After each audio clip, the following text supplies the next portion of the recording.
we're in Oregon, not Virginia.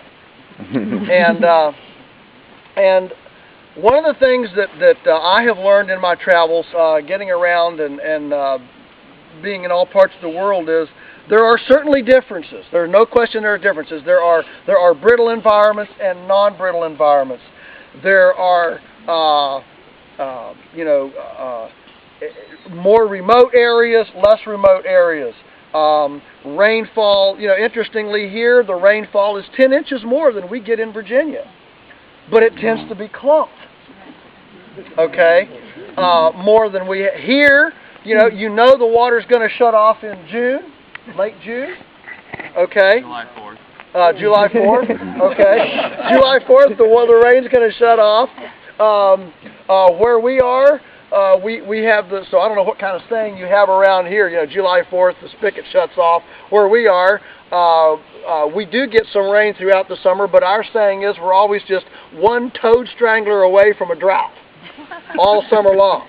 And that goes from about the 1st of June until early September. So there are definite differences. Here it doesn't get as cold as it does where we are. It normally doesn't get as hot, but it did this summer. And now we've had a very cool season. But one of the things that we can talk all day about the differences, and so many times when you get north of the Mason-Dixon line, everybody thinks Southerners just walk around in February in tank tops and sandals and, eat goober peas on the edge of the road, and, that's the way Southerners live. Well, what you find out as you travel, and I'm sure those of you who've done a lot of traveling know this, what you find out is, yes, there are differences, and we can talk about differences, but there are way more similarities than differences. It's all about people and success, and the success of Afton Field Farm will be all about people. So fundamentally, our businesses, our farming, our land healing ministry really is about cultivating relationships with people first of all. Keeping the marriage hot, keeping the family relationships intact, and all of the help and the labor and the work to go to keep it,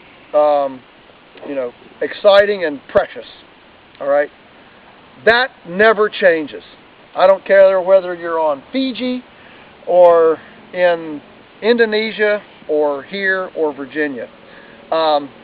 Number two, there's always a relationship between the people, the loving stewards of a place, and the ecology of this place, what I call the environmental umbilical that we're nurturing here, okay? There's a whole world underneath our feet of earthworms and azotobacter and gibberellins and mycorrhizae and this whole abundance of life under our feet as we walk the fields. And we'll be talking today about restoring those communities under our feet that have been assaulted by years of chemicals, tillage, and monocropping and monoculture speciation. So that's a relationship that we cultivate. We want to cultivate the relationship with the surroundings, with what's above the ground, and boy, don't miss what a place.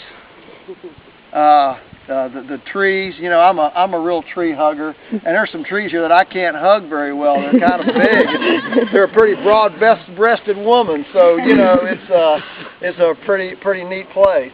So there's this whole environment above with the animals and the plants and the gardens and all that. And then you've got your relationship with your infrastructure. Where are you going to set it? What are you going to build? How is it going to blend into this ecological umbilical that you have?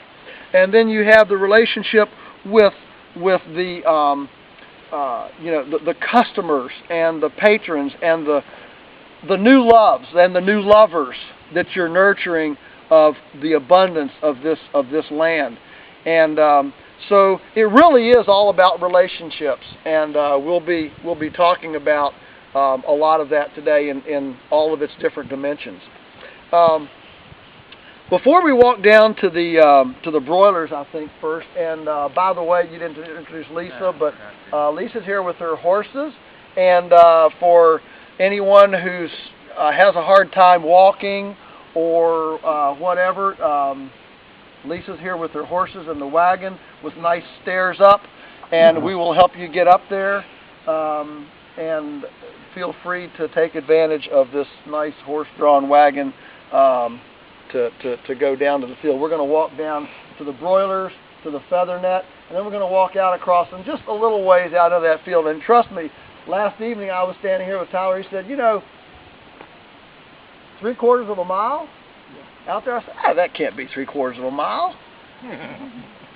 Well, you know what? It looks what we needed to do was take a pickup truck and park it down there, so we could all get when you're just looking out at a landscape and there's no building, no anything to get oriented. It doesn't look that far, but that's a piece down there. That's a long ways.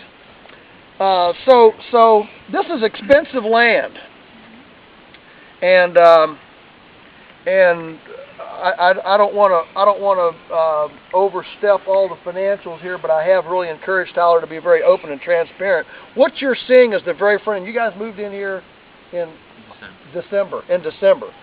So folks that come to our farm now see one that we've been working on for half a century, and it's well developed. The grass is green, infrastructure's in place.